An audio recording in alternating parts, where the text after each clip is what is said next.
उसके बाद ये चेक करो, ये क्या है? ये सर ये क्या है? ये सर कैश है सर। ये तो कैश क्या है? ये सर कैश। हाँ, इसे ना फेंको, फेंको नहीं, फ्री रखो, मतलब कैश शो कर दो। ये सर कैश है सर। आराम आराम से, आराम से, इतना मत फेंको, फिर ये कैश शो करो।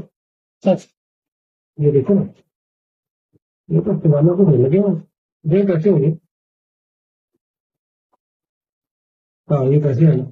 सारे सभी के पैसे। इसमें भी देखो, ये नीचे से ये कैसे? ये सर कैश। ठीक है, ठीक है, वो आपको कर दो।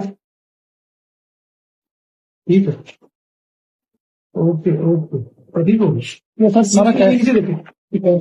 वो पड़े देखो ना, सर ये है, ये साथ में देखो, ये देखो, लोग दे जाते हैं सर, नजराने हैं सारे ना, नजराने। ये